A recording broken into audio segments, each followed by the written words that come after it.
Hello, knowledge seekers. In this episode of 20-Minute Books, we dive deep into Wired for Story by Lisa Cron. This intriguing piece, penned by an accomplished author and literary consultant, uses the groundbreaking findings from modern neuroscience to decode the elements that make a story truly captivating. Wired for Story, published in 2012, isn't just an ordinary guide to storytelling.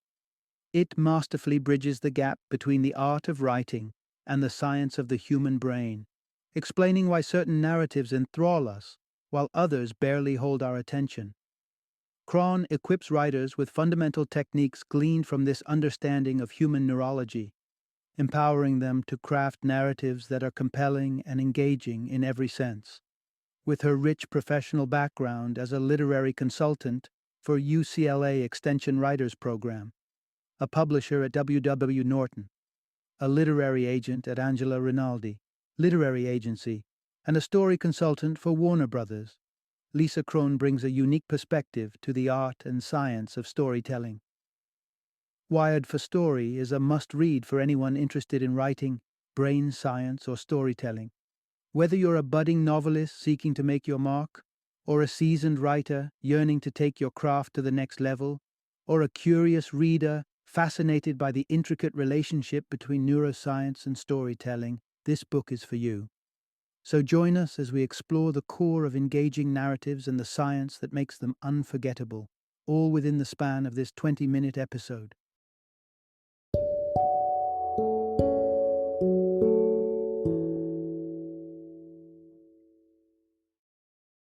Wired for Story, the writer's guide to using brain science to hook readers from the very first sentence. Introduction.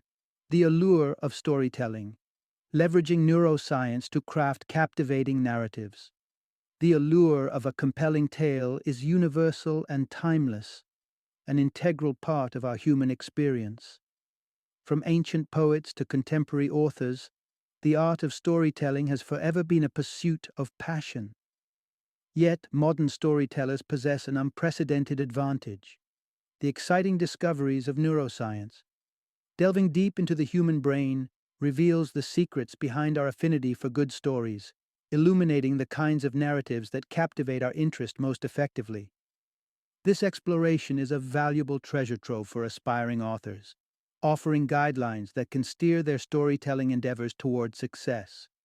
In this fascinating journey, you'll uncover what makes Shakespeare's Hamlet an enduring narrative, the astonishing volume of information the human brain processes every second, and the unavoidable yet beneficial hurdle that is your dreadful first draft. Part 1. Uncovering the roots of our story fascination, survival and evolution. Television dramas, soap operas, best-selling novels. What makes us so irresistibly drawn to stories? Our predilection for narratives isn't just a cultural phenomenon, it's hardwired into our brain. The magic of stories resides in their capacity to project us into possible futures, priming us for what lies ahead. Immerse yourself in a gripping tale, and your brain springs into action, releasing dopamine, the neurotransmitter responsible for heightening our focus and piquing our curiosity. This deeply ingrained cognitive process has its roots in our evolutionary past. Sharing stories proved an effective means for our forebears to communicate crucial survival information. You could say we evolved to sit up and pay attention when a story unfolds. Imagine an ancient cave dweller listening intently as his companion recounts how his daughter narrowly escaped death after ingesting some sinister red berries. This cautionary tale arms our early human with valuable knowledge to safeguard his own offspring from similar peril. Modern neuroscience allows us to delve deeper into this evolutionary mechanism. Research reveals that when we're engaged with a story, our brain assimilates the narrative as if it were a real-life experience. Essentially, stories provide a safe sandbox for us to learn how to confront dangers without actually encountering them. Consider a primitive human curious about the risks of confronting a saber-toothed tiger. Would it be wise to learn firsthand, or listen to a friend recount their harrowing encounter? Both methods offer learning experiences, but the narrative version significantly lowers the risk of death. Fast forward to today, and we're not exactly dodging saber-toothed tigers. But the power of stories to immerse and instruct remains just as potent. Fortunately for writers, they can harness this deeply ingrained predilection. However, merely churning out a narrative isn't enough. To truly captivate, stories must embody certain attributes, a secret recipe we'll delve into in the following sections. Part 2. Carving a captivating narrative, the power of focus and filtering extraneous details. Have you ever found yourself gripped by a story that had no clear plot? Most likely not. An aimless narrative quickly fades into the background, failing to hold our attention. For a story to truly shine, it needs to be anchored by a defined focus, which comprises three fundamental aspects: the protagonist's objective, the theme, and the plot. Firstly, the protagonist's objective gives your main character a driving desire. In Shakespeare's Hamlet, this central goal is his quest to unravel the mystery behind his father's murder. The second element, the theme, encapsulates the central message the story imparts about the human condition.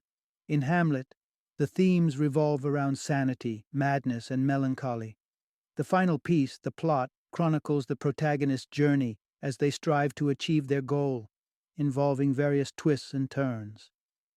The unexpected happenings leading up to Hamlet's death constitute the plot of this famous play. When the focus is clearly defined, every detail in the story should adhere to at least one of these three factors. A key rule: avoid including any superfluous information. Why is this laser-sharp focus so essential? To understand, we need to delve into the workings of our brain. Each moment, our senses bombard our brain with roughly 11 million bits of information. However, we can only process a mere 5 to 7 of these. Not in millions, just 5 to 7. The role of focus becomes clear in this context. It aids our brain in pinpointing the most pertinent information amidst this deluge.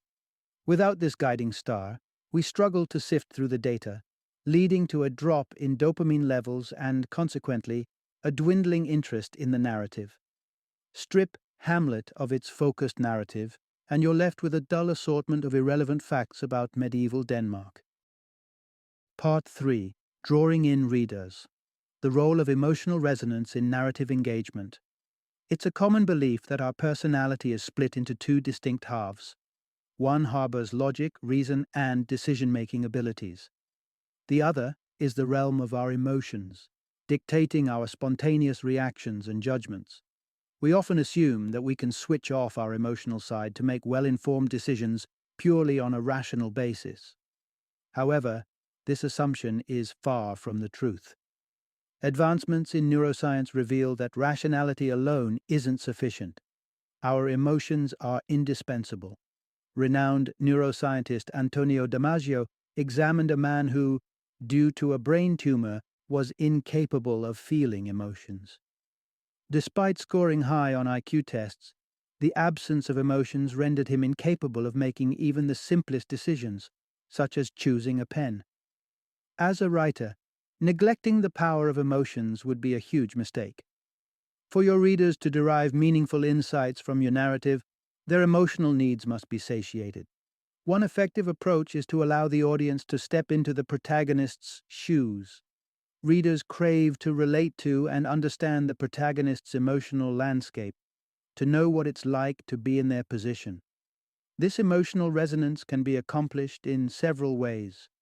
You could vividly illustrate the protagonist's emotional responses, like the anxiety causing them to pace back and forth, their face drained of color in fear, and so on. Alternatively, you could reveal a piece of information to the audience that the protagonist isn't privy to. For instance, when the protagonist's girlfriend is on her way home while he's in bed with another woman. This allows the audience to anticipate the emotional turmoil ahead of time. Another strategy involves using a narrator to delve into the protagonist's thoughts, providing the readers with a direct insight into the character's feelings. Part 4. Investing readers in the narrative. The importance of a well-defined protagonist's goal. Can you recollect a book you cherished where the protagonist meandered aimlessly without a clear objective or desire? Chances are you can't. Any skilled writer knows that bestowing upon the protagonist a defined goal is indispensable in captivating a reader. This narrative device captivates us due to the marvel of mirror neurons in our brains. When we comprehend the protagonist's actions, be it fumbling through a daunting house, it stimulates the same areas of our brain as if we were undertaking the action ourselves. But what does this have to do with the protagonist's goal? Well, if we fail to grasp the protagonist's intention, we can't truly understand how their actions make them feel, and by extension, how we should feel.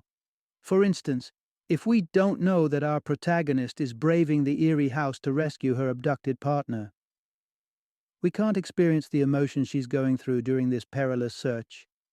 We can classify goals into two types: internal and external. Internal goals represent the protagonist's journey of personal growth, the realizations they need to undergo. External goals, on the other hand, denote objectives they need to accomplish in the outside world, such as rescuing the kidnapped victim. To illustrate, let's consider the character John McClane in the movie Die Hard. McClane's mission is to thwart a group of ruthless terrorists from wreaking havoc at Nakatomi Plaza. However, his true inner goal revolves around rekindling his relationship with his ex-wife, Holly. This distinction highlights that internal goals are far more pivotal as they resonate deeply with the audience. While thwarting terrorists isn't something most can relate to, the emotional journey of trying to reconnect with a loved one is a universal sentiment. Thus, it's vital to ensure that internal goals are vividly depicted. Although external goals can infuse the plot with excitement and mystery, they should never overshadow the internal journey of the protagonist. Part 5. Revealing the vividness of a narrative. The role of specific imagery in story engagement. No story can hold its ground without central themes and abstract ideas. However, the pitfall lies in the fact that you can't visualize these intangible elements. Ever attempted picturing the complexity of human nature without relying on any imagery? Imagery holds the key due to our brain's innate capability to conjure mental pictures, lending color and depth to our perceptions. These mental images shape our understanding of the world, enabling us to simulate our actions without confronting real-world consequences. But how fundamental is imagery? According to renowned neuroscientist Antonio Damasio, our entire consciousness is underpinned by images. Even scientists employ imagery and metaphors to comprehend abstract concepts. For instance, Einstein used the metaphor of himself riding on a beam of light as a child to bring his theory of relativity to life. So, what does this emphasis on imagery imply for writers? For writers, the effective use of imagery proves to be a formidable tool. If a story drowns in generalities, the reader's brain tends to lose focus. Generalities fail to create specific images, making them elusive to grasp. As a result, the reader's interest flags and their dopamine levels dwindle. To illustrate, consider two examples related to house fires. Around 2,500 individuals perish in house fires in the USA annually. David was jolted awake by his mother's terrified screams as the room filled with smoke. He dashed towards her, battling the engulfing flames, only to find her trapped under the collapsed roof. Her last words, "I love you," echoed as he strained against the debris in a desperate rescue attempt. Which one resonates with you more deeply? Unquestionably, the second one. The first statement is a mere statistical fact, challenging to visualize. However, the second description teems with vivid, specific imagery that grips your imagination and draws you into the narrative. Part 6. Weaving a compelling tale. The role of pattern-seeking behavior in storytelling. Our brains harbor an innate distaste for randomness, favoring the orderly comfort of patterns instead, even in spaces where none exist. Our propensity to seek patterns evolved as a mechanism to demystify the convoluted world around us and to swiftly predict subsequent events. Imagine a caveman who notices a mammoth lowering its head before a charge. Naturally, he would anticipate another charge upon witnessing the same action in the future. It's no wonder then that this inclination towards patterns has played a profound role in shaping stories. A deeply ingrained expectation we carry about stories is that every instance perceived as the initiation of a pattern or a setup must culminate in a payoff. In a narrative, a setup signals a future action. For example, when James Bond is introduced to a range of innovative gadgets by Q, we instinctively know he isn't browsing aimlessly. The payoff occurs when Bond later utilizes one of these gadgets to outsmart an antagonist. For this narrative arc to resonate, the trajectory from the setup to the payoff needs to be transparent. If a detail introduced in the beginning resurfaces only towards the book's conclusion, the reader might hardly recall it, resulting in a lackluster payoff. However, there is a powerful narrative tool that can pique an audience's interest, disrupting the anticipated pattern. When events don't align with our predictions, it stirs shock and curiosity. An iconic scene from the first Indiana Jones film illustrates this tactic effectively. When Indy encounters a sword-wielding foe, the audience anticipates an epic sword fight, but Indy casually pulls out his gun and shoots the adversary. This unexpected turn of events leaves a lasting impression on us because it breaks the anticipated pattern. Part 7. The Art of Storytelling. When Intuition Supersedes Intellect. Imagine being asked how many times the letter E appears in the word entrepreneur. You attempt to visualize the spelling, but the correct answer eludes you. You've likely experienced such moments of doubt when attempting to spell a certain word.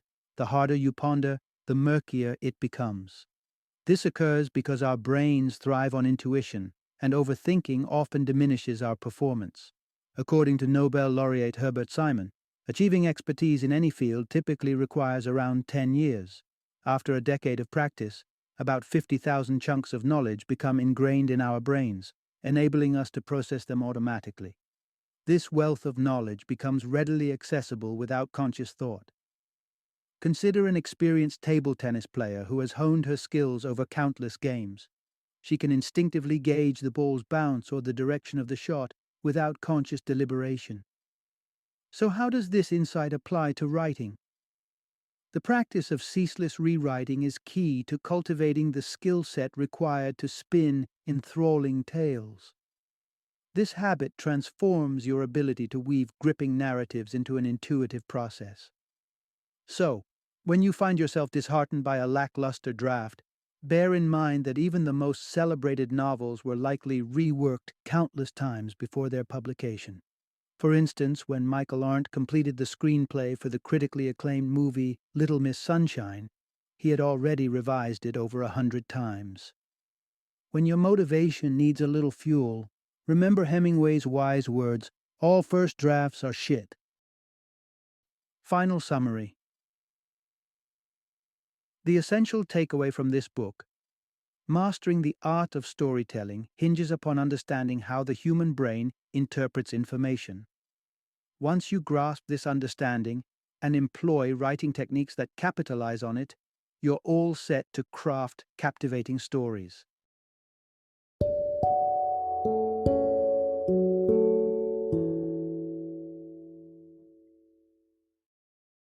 Thank you for joining me today on this journey of learning and discovery as we explored the insights of another thought-provoking book in our growing library of knowledge. If you've enjoyed our time together, please take a moment to follow our podcast, give us a 5-star rating, and share 20-minute books with other knowledge seekers. Your support truly means a lot. Don't forget to join me again in the next episode, where we will delve into another enriching book. Until then, happy reading and happy listening.